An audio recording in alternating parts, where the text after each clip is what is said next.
Welcome to Business Talk with Eric Chow, where we're scrubbing up the latest and greatest in the world of startups and small businesses. Our podcast is here to help you polish your skills and shine brighter than your competition. Today, we're proud to present episode number 3, featuring the one and only cleaning queen herself, Gladys Vonglahn.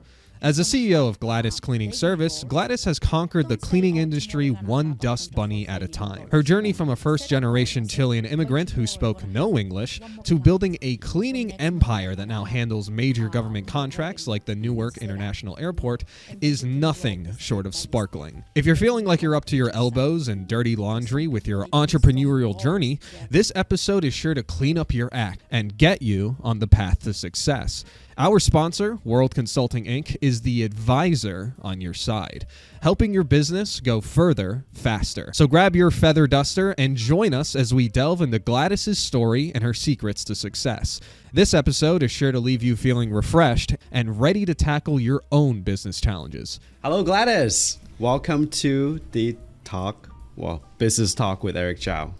How are you today? I'm so happy to be here.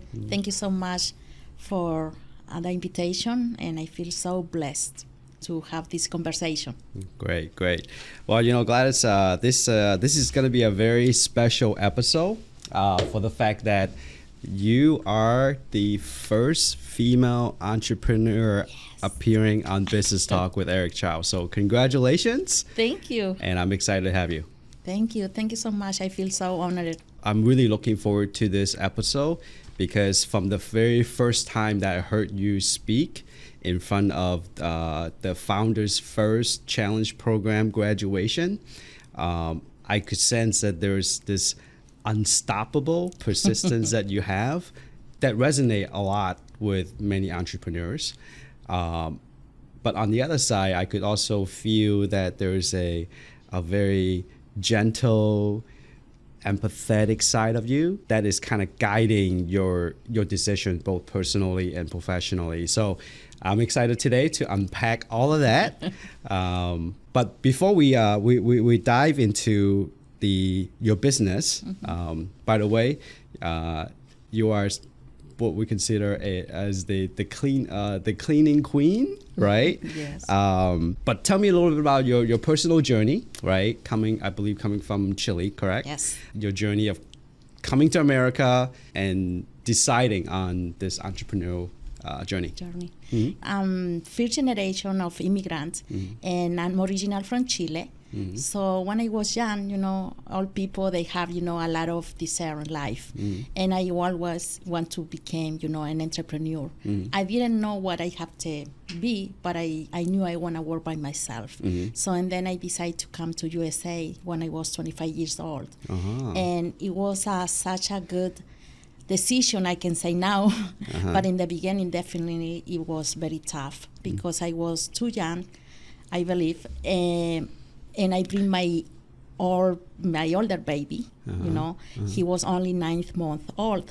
So that was kind of a crazy decision, coming to a new country, a new culture with a baby. Okay. But I knew, I can do it. I mean, my passion and my discipline, I knew it's going to be hard in the beginning, but then I knew I can make, the difference in this country as an immigrant. And curious, what was your background when you were in Chile? When I was in Chile, I was working pretty much for companies like, I was doing like a manager. I'm pretty disciplined, so I was doing tasks, helping my companies to doing like management, in the area with numbers. So you were pretty much in the operation. Yes, operation field. Management side already. Yes. So okay, great. That probably good experience to kind of bring into your own business. Definitely. I see a lot of obstacles once I was here. Mm-hmm. First of all, I didn't have any experience on my own doing, businesses. Secondly, I didn't speak any English at all. I didn't have any capital, access to capital. That is a key, when you want to start a business. And probably didn't know anybody either. I didn't know anybody because so I didn't have... No money, no experience, no network. Okay, what else can you not have? Yeah, and also I can say I didn't know how to do business in USA. Yeah. Because it's completely different than South America. I can imagine. So you have to reset your mindset. You have to start from the very lower position. First of all, listen and get it. How to trust, how to build that trust with your clients, how to become part of this, culture. It was very difficult. How to adapt, to a new system. So that was completely different. Getting into the story of Gladys Cleaning Services, which is a professional cleaning service company. The cleaning industry, this is the way I understand, okay, Gladys, and I could be wrong, isn't exactly like new or sexy, right? It's not like, developing new software to increase efficiency, whatever, change the world, right? To me, when I look at the industry itself, it's somewhat fragmented, right? Yes. Crowded means there's probably a lot of people doing it, right? Yes. So from your perspective, like what opportunities did you see when you decided to go into this industry? And how do you position your company to stand out against competitions in a crowded space? Yes. Or when you have all the obstacles that we just mentioned, you have to go, from the beginning, which means I was trying to work by myself, being independent. The reason was because I want to have a flexible schedule, and I want to have, more a better, quality of life in terms of money, than my income. And then I start working by myself as a cleaning lady. So first of all, I have to learn, as I mentioned before, how to do business, how to trust, how let people open the door of their homes, not their houses, it's their homes, into their privacy and let you get in. After you build that trust, that level of trust, you have to work really hard on quality, because that is going to make the difference, from the crowd. And definitely in the cleaning industry, it is a lot of competition. But I also have to say, we have a lot of opportunities. Okay. So that is a really good feel for people who want to join, our industry.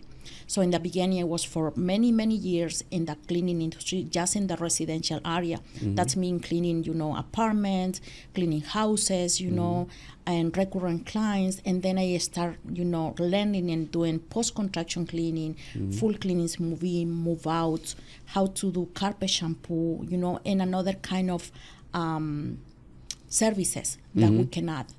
And then during the pandemic, I was in shock because everybody knows, the state of New Jersey was shut down. Yes. Independent cleaning ladies, they lost their job because they couldn't get in the houses. Yes. So, and then Gladys came with the idea to do a disinfecting, and work with the COVID issues. You have to be creative. You have to find the needs in the market. Because if you're going to stay always just cleaning houses and apartments, probably at this age, I'm 47, I'm not really strong as when I was younger. You're probably the youngest looking queen. Exactly. Thank you. So, and then we became, going in the commercial area. So there is a lot of opportunities, but you have to find the opportunities. And if you cannot find them, you have to create the opportunities. And that is very important. You have to find the needs. You have to satisfy the needs of your clients. And also you have to change the way how to do business. Doing business 20 years ago is completely different than doing business now. Time change, people change, even the cleaning supplies has changed, labor change, everything changed. So you have to adjust, your business to the needs in the market. That is going to be the only way that you can be on top, And it's so interesting when I look at your company, or the people that are in your company, right? Particularly your family. And I think the dynamics, right, of working with your family in your business, that's something a lot of small businesses would need to understand, right? If they want to continue to have a thriving business, but not at the expense of a family life, Yes. right? Or keeping the harmony within the family. In fact, the very first time I met you at the Founders First graduation, I saw this handsome man next to you, Kennedy. Unfortunately, he's not here with us today. I was really looking forward to seeing him again, but he had such a supportive spirit. Just him, he didn't have to say much, just for him to be standing there next to you. That already is a testament of how he is supportive.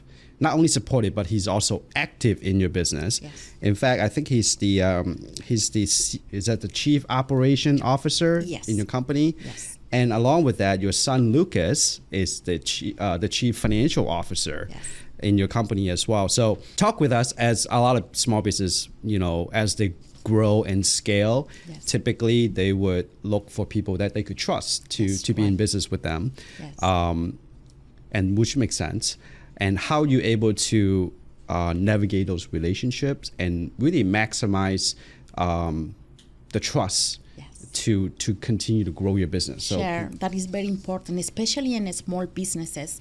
We have, and also in the Latino community, in small businesses, we have really an issue, delegating.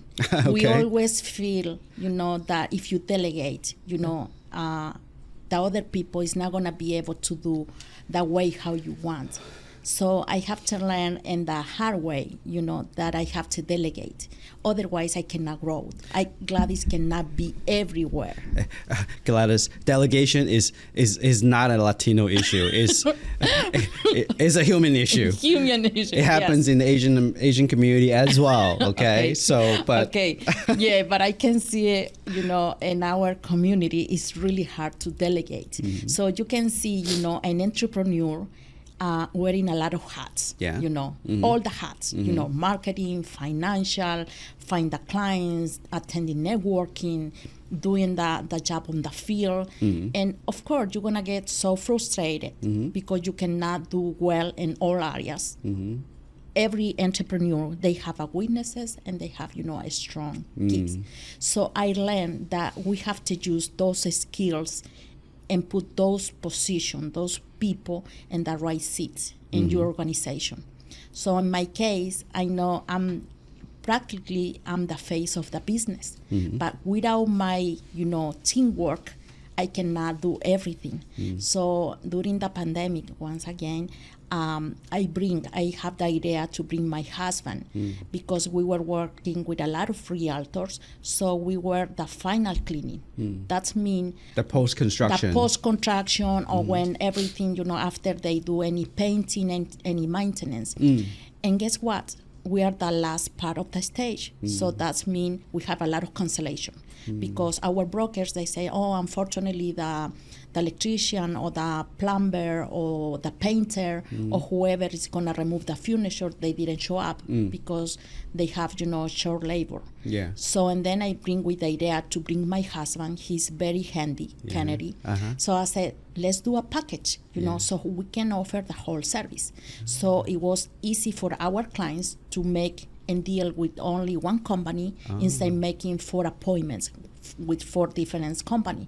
So you can save money, you can save time, and of course we can do everything in one package. Well, that's what you talk about, looking for opportunities, right? Without my husband, I couldn't offer that service because I didn't have the right person. Maybe I can suggest, I can refer, a good painter, but my husband, he does everything. He has a blessed hands. I always say that. I guess so. We bring that package, so that was a really good asset in our company. And after that, we start growing. So, and then I decide, I'm not really good with numbers. So I decide to bring my son, and he really wants to... He's in finance school, right? Finance school. Great. So he wants to become, part of Gladys Cleaning Service because now he see the value that we are making it. So he said, Mom, I want to join. I know you have some struggle with finance. Yeah. And as you mentioned, trust, is very difficult. He always, behind the scene, behind the cameras. Making the money flow. Exactly. He's checking all reports. He's checking, how the cash flow, checking, how the business, the health of the business. So I feel very blessed. That is a blessing in our business because after they join us, our business, Gladys Cleaning Service, was able to grow, And in terms of working, as a family, honestly, for us, it's not a problem. Some people, they can see like an issue because... Well, I think what I'm interested in knowing is how you navigate through those problems. Yes. For example, sometimes the beginning, somebody's not doing their job they're supposed to do. Yeah. So when you are, dealing with an employee, you can just tell them, this is your responsibility. But when you have to sit down with your husband or with your son and say, how do you tell your husband that he's not doing his job, right? Yeah, what do you say? Because in the end of the day, you are with them 24/7. Sure. So it's kind of different. But one day we have a meeting and we decide, to be very professional. So everybody in our organization, they have their responsibility. And you have to be, very professional in terms of working, So when I'm delegating and say, you're going to be in charge of this project and it have to be done by that day, by that time, I'm expecting to be done. Okay. So when we set up that kind of line and we have a conversation, not when the problem is already on, you have to say before, and then everything is going to flow because we work as a teamwork. So if somebody's not doing their job, it's going to affect the whole process of our project. So I will say just in the beginning we have kind of some issues because we were trying to mix, our responsibilities. And I gotta be honest, I'm always gonna be checking how the people is on the field. I wanna be checking how the numbers they are. But and then I have to say, okay, I'll trust you. You are in that position, so I'm gonna step back. If there is any mistake, we're gonna learn from those mistakes. We're gonna take it as a lesson. Yeah. So from that point of view, when they see you, you giving them the time and the space to do their job, they feel more comfortable because they feeling, you are giving them, that position because they deserve it. What I got from that is, number one, setting the proper expectations, right? Yes. With what each person is there to do, right? Number two, really have patience. Yes. Have patience with them, because we all as a CEO of a company, right? You kind of have an idea how things should be done, but at the same time, you have to trust your people, right? Yes. To do the job that they have earned to do, right? And let them make some mistakes. Okay. Let them make some mistake because sometimes To what extent? Like, are there parameters? There are parameters. Yes. Fences? Yes. Let them to make mistakes because and then it's going to be their responsibility to fix them. Okay.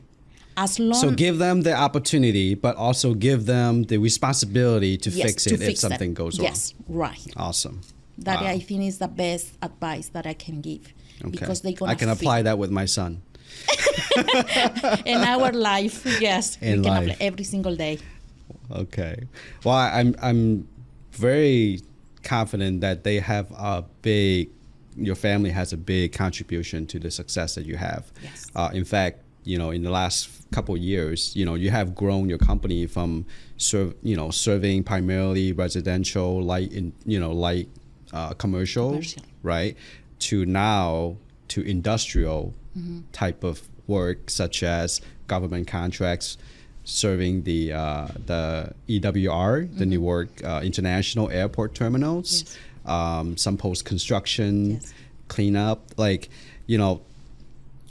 for the audience who's listening, right, who's thinking about growth, right, perhaps getting into government contracts. Yes. What are the micro steps I think these entrepreneurs can take, or big steps? I don't know. Yes. Either micro steps or big steps that you can think of that would help people that are looking into growing into that government space, government contract space. First of all, you have to set up what do you want. Because honestly, I see a lot of entrepreneurs, they don't want to grow. They feel comfortable, you Yeah. know, in that way. That's not our audience. Our audience want to I grow. hope it's not.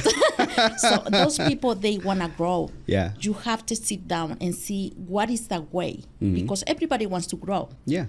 But you have to see what is the best way, you know, to do it. And my advice is always be disciplined. If you're gonna set a goal, put a date, put a deadline, and say, I wanna be in the next year, on the next 2 years, I wanna do this one. Because if you say, oh, I wanna grow, and you don't put a line, you don't put a date, you're gonna see in time flies, and you're gonna see after 20 years you are in the same position.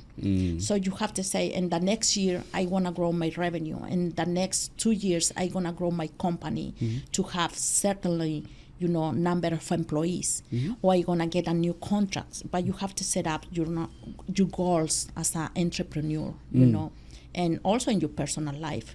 So there is a lot of opportunities. So first of all, you wanna grow, you have to sit down and see what is the strategies, what is the ways to get there. And there is a lot of resources, but you have to find it. You have to find it. People is not gonna knock your door and say, oh, do you wanna have a contract? No, you have to find those people. You have to do networking, you have to do research. You have to do what is the way. For example, going in the government, doing business with the government.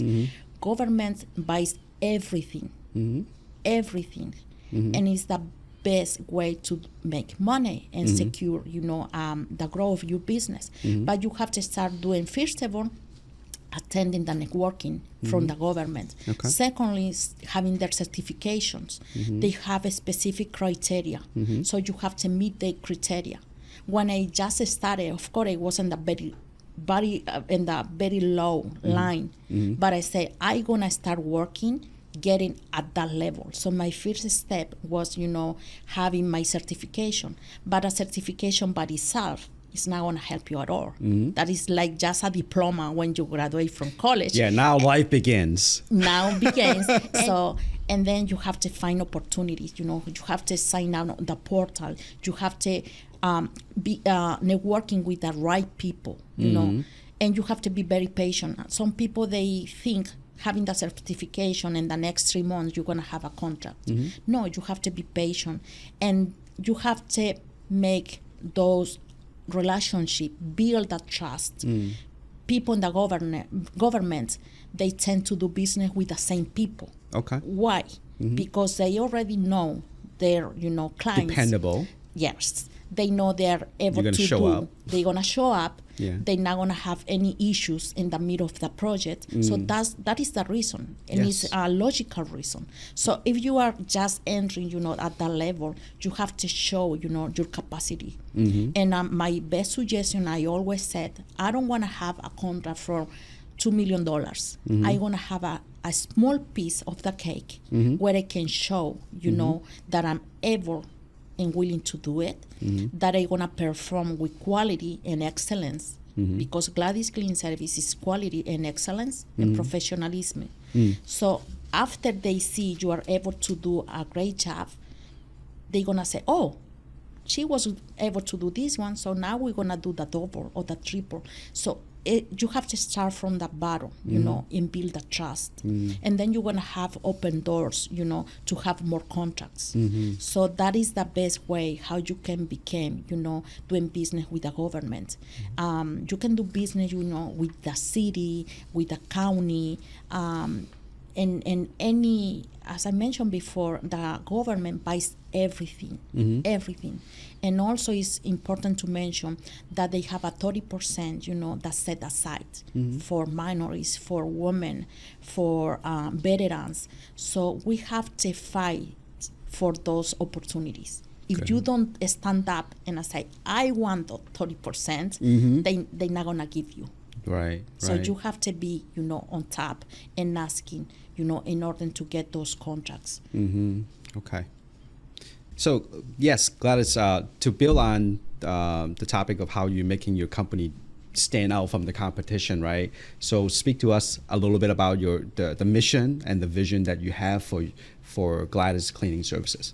Yes, definitely our mission is help our clients to be free worries, about the cleaning service. Okay. We are more than just a cleaning service. We want them to have a cleaning experience. What does that look like? Our service is custom to your needs. It's not something standard. And our specialty, our main focus, is quality. We want to make sure, we can reach and exceed your expectation. That is our main mission. Our vision is leaving a legacy. As an entrepreneur, I want to be remembered, for my generation. I want to be remembered for my community. I want to make sure people gives the value to the cleaning industry, because unfortunately a lot of people, they say, oh, you can just, take a vacuum cleaner and do a mopping and make a bed. Yeah. For us, it's not like that. Everybody can do that. So we want to leave a legacy. In the next 2 years, we are planning to launch, a cleaning supplies for Gladys Cleaning Service. We are planning to do a franchise. So that is the way how we are positioning, in the cleaning industry. As a leader in the cleaning industry, as a cleaning queen, I have to make sure, we are on top, in our industry. We have to do something different. So in other words, you want to change the cleaning industry. Definitely. And that would be your legacy. Yes. Wow. They say legacy over currency. Exactly. So I'm excited for you. Thank you. Excited for you. Thank you. Well, Gladys, we only have about 5 minutes left. Wow. Man, this is flying by. But there's something that kind of pressing that I want to address here, because I think a lot of small businesses are concerned, is the labor shortage issue. All right. As we know, unemployment is actually as low as pre-pandemic level, right? I think the last data from February was like 3.6% unemployment. Yes. And obviously reflecting a very strong labor market, meaning harder to find quality people to work. Especially in the retail and I guess the hospitality industries, right? The labor shortage tends to be like the number one talking points. Yes. So how is Gladys Cleaning Services navigating around this issue, right? Specifically your effort in recruiting and retaining quality staff for your company. That is definitely one of the big challenge in the cleaning industry, because sometimes we tend to have seasonals, times when we have too much demand and we have a shortage, for labor. And now we have a lot of labor, and sometimes, the season, it doesn't help too much. For example, during the winter time. So we have to balance, in the cleaning industry. In terms of the challenge, retaining, our crew is kind of difficult, because in the cleaning industry, people tend to not to stay for so long. They usually stay for 1 year, 1.5 years, something like that. So our main goal as an organization is retain our employees, because our employees, that is the base, of the success of Gladys Cleaning Service. So we are trying always to do incentive, trying to motivate them. And one of Can you give an example of like incentives? Incentive, for example, they have tips, or incentive from the clients, Unfortunately, I can see sometime in the cleaning industry, the clients sometimes they give, tips, to the employees. And some of the, entrepreneurs, they stay with the money, Wow. So you have to be very honest. You have to be, very transparent with your crew, and recognition, when the company is having any goals, any success, any new contract, you have to celebrate. Not only with the CEO, and the people, in the office, you have to celebrate with the whole team, because the success is for the company. Yes. It's not by myself. I always say, without our clients and without our staff, we cannot do, and running our business. So you have to be very creative, how to retain people. But I will say the more important things is give the value. When I say value, it's not just about money, because I can say a lot of people, they can pay a really good money in the cleaning industry, but if you don't give the value to your employees, they're gonna leave because they don't feel they belong to your organization. So values, you referring to Value. things that are intangible, Yes. right? Like sense of belonging. Core appreciated. values. Uh-huh. Core values plays an important key in this part of the business, because if you don't use integrity, honesty, transparency, professionalism, it's gonna be kind of hard. Because if something happened with one of your clients, and as an entrepreneur, you are in the middle. So your client is gonna say, "Oh, your employees did something wrong." I always say I'm gonna listen first from my crew, because in any story you have two versions of the story. So you have to be very, I will say, very wise and make a good decisions. Because sometimes one client can say, "Oh, one of your employees, did something this. wrong, did that," and some entrepreneur, because they want to keep that account, they just fire, the employees, and maybe it wasn't true.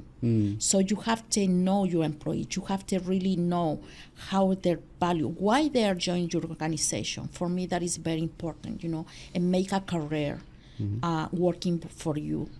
So once again, it's not only about money. Money is important because everybody needs money to live. Sure. But recognition, make them feel, they are part of your organization. They're gonna feel, we are working. And especially in our organization, we work as a teamwork. If somebody don't do their job, it's gonna affect the whole organization, because we are ashamed. We're working like that. So if somebody's doing something wrong, or they're not doing their job that they are supposed to do, it's gonna affect, the other colleagues. So that is very important. So making the staff accountable for one another. Exactly. Wow. And that is very important, because when somebody's doing something wrong, the first person that I have to say something is not me. It's going to be their colleagues. They're going to say, "You are doing something wrong, so you make it, do your job, and take responsibility." We'll go deeper in that one, right? Because I think that's very important. How do you have your staff keeping each other accountable?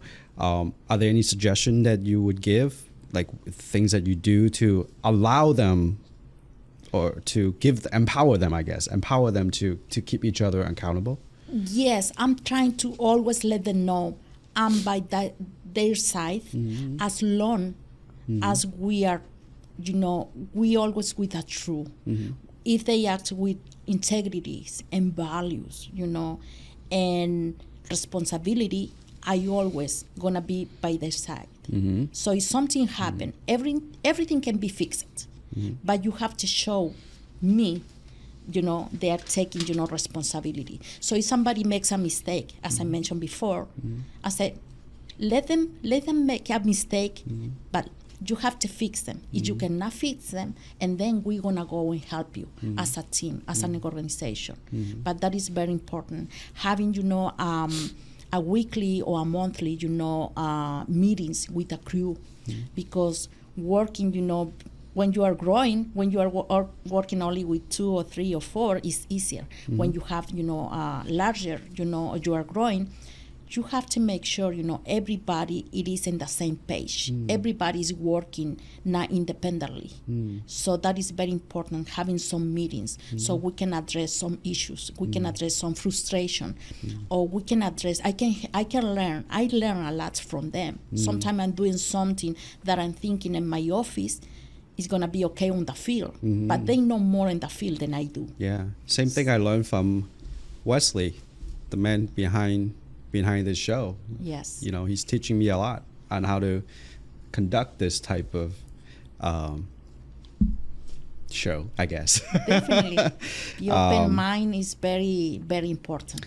Yeah, they say your mind's like a parachute. Yes. It only works when it's open. Exactly. Right. But I love the point that you talked about, really being on the side, letting them know, your staff know that they're safe, Yes. that you're on their side, Yes. right? Because that's safety, right? Yes. Will open up their hearts and mind. Yes. That's great.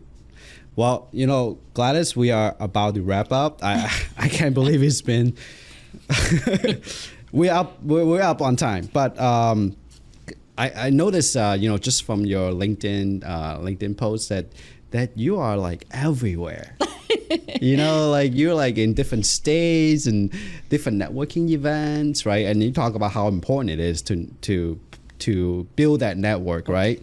Yes. So this is a question, I guess, for the audience that I'm asking on behalf of our audience is, let's say one of them ran into you at one of those networking events, right?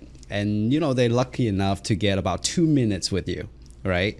And maybe somebody who is aspiring to become an entrepreneur, or maybe they're kind of early in the game, right? And they needed some directions or advice.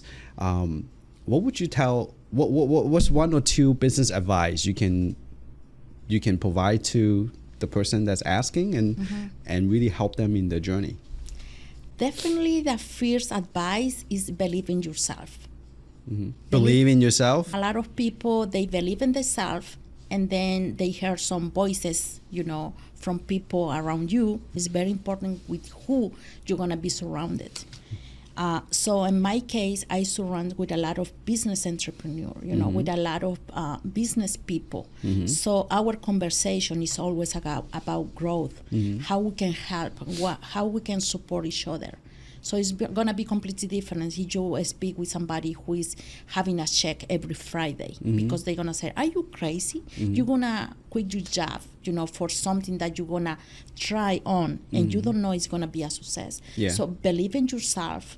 Have your vision, your mission. It have to be, crucial, and write it down. What do you want? For me, it took me 20 years to get here. So it's not from the night to the next day. You have to work on that. But I always believe in myself. When I say I'm gonna be the cleaning queen, everybody was laughing at me. And now they say, oh, you are so lucky. It's not lucky. I was working really hard, every single night. And I was empower myself that I say, I know I can make it. I know one day I'm gonna get there. So it's very important also be, networking and learn about your industry. Do a lot of research, be connected and take classes. Never is enough to learn more. Every single day I'm learning something new.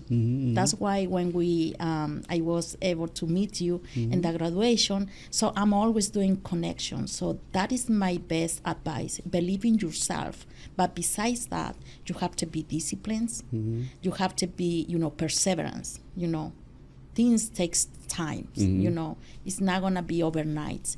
So just be perseverant and also set goals. As I mentioned, what is your goal? You're gonna have daily goals. Don't say, oh, tomorrow you're gonna have a contract for $5 million.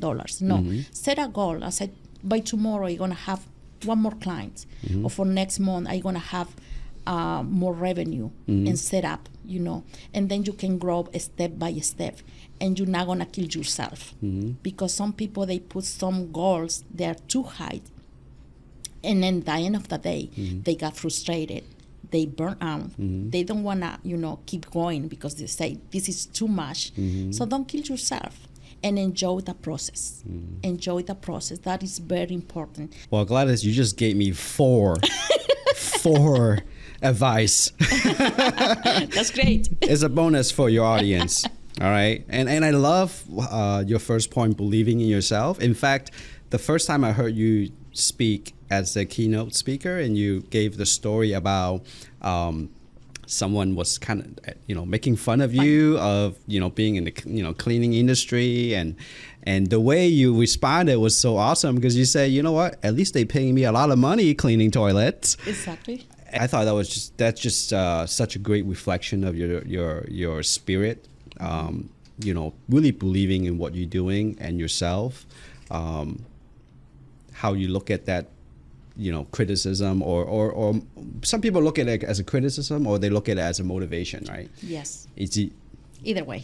way is right, but we have the ability to choose, and but your response to that really show your advice. Number one, believing in yourself. Yes. So we're coming to a wrap, and I appreciate you, Gladys, and appreciate all the genuine advice you have given us and the audience. And for those who are looking to connect with you, where can they find you? Yes. What's the best way? Yeah, the best way is they can find me at LinkedIn, at Gladys Cleaning Service LLC, or they can find me as Gladys Vonglahn. Okay. At LinkedIn, that is the best way. Instagram as Gladys Cleaning Service LLC, or Facebook as a Gladys Vonglahn Entrepreneurs. Thank you so much, Gladys, and I look forward to having you come on again, Soon. if you don't mind, to talk about your next phase of growth. Thank you so much. Congratulations. Thank you so much for the opportunity. All I right. feel so honored. Thank you.